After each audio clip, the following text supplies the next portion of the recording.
তুমি এত কিছুর পরেও তোমার মাকে বাড়িতে নিয়ে এসছো, আমাকে তোয়াক্কা করে তুমি তোমার মাকে নিয়ে আসছো। তোমাকে কি তোয়াক্কা করবো? এই সংসারটা চালাই আমি, ইনকাম করি আমি। আমি 5 তলায় বসে এসির বাতাস খাবো, আর আমার মা রাস্তা রাস্তা চা বিক্রি করবে, ভিক্ষা করবে, সে গাছের নিচে থাকবে। দেখো, এই সংসারটা আমার, এই সংসারটা আমি মেনটেন করি, তাই আমি যা বলবো তাই হবে। আমি তোমার মাকে নিয়ে থাকবো না এই বাড়িতে। কে কার সাথে থাকবে বা না থাকবে এটা একান্তই ডিসাইড করব আমি। তুমি ডিসাইড করার কে? কে তুমি? আমি তোমার বউ, এই বাড়িটা আমার, আর এই সংসারটাও আমার। এই সংসারের সব দায়িত্ব আমি পালন করি, তুমি তো তেমন কিছুই করো না।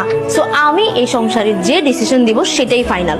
আর তোমার মা তোমার ছোট ভাইয়ের ঘরে টিকতে পারেনি, আমার ঘরে কেন টিকবে? হ্যাঁ, তোমার কি মনে হয় যে উনি অত ভালো একটা মেয়ের সাথে টিকতে পারলো না, আমার সাথে টিকতে পারবে? কখনোই না। আমি তোমার মাকে নিয়ে এই এক ছাদের নিচে কোনো দিনও থাকবো না। এখনো সময় আছে, তোমার মাকে বের করো। বাহ, এই বাড়ি তোমার, তোমার কথা মতো চলবে। এই বাড়ি আমার, আমি আমার টাকায় কিনেছি, পরিশ্রমের টাকা দিয়ে কিনেছি। আর চাকরিটা করতেছি পরিশ্রম করে, কিন্তু চাকরি করে টাকা উপার্জন করে। হ্যাঁ, মানলাম তোমার বাবা আমাকে চাকরি দিয়েছে, সে অনেক সহযোগিতা করছে, আমি প্রয়োজনে তার টাকা দিয়ে দেবো।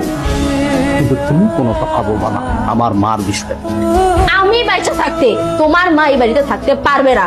আপনার মেয়ে আমার মাকে এই বাড়ি থেকে বের হয়ে যেতে, আমার মাকে সে সহ্যই করতে পারতেছে না। আপনি জিজ্ঞেস করেন কেন আমার মাকে সে সহ্য করতে পারতেছে না?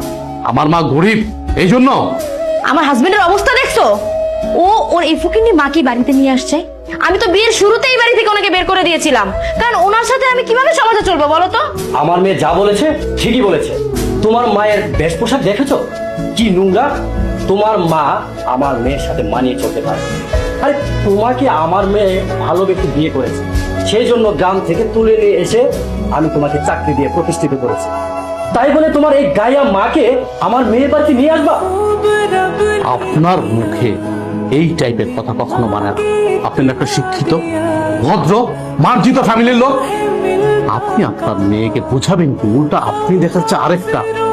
এখন বুঝতে পারছি আমার বউ, আপনার কারণে আমার বউ নষ্ট হচ্ছে। আপনার মতো বাবা যে ফ্যামিলিতে আছে, ওই ফ্যামিলিতে কখনো সুখ আসবে না।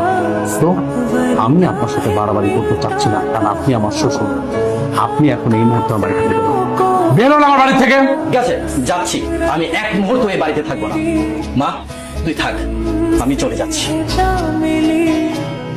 ড্যাং ড্যাং করে সারাক্ষণ হাঁটতেই থাকেন ঘরের মধ্যে, কেন কাম কাজ চোখে দেখেন না?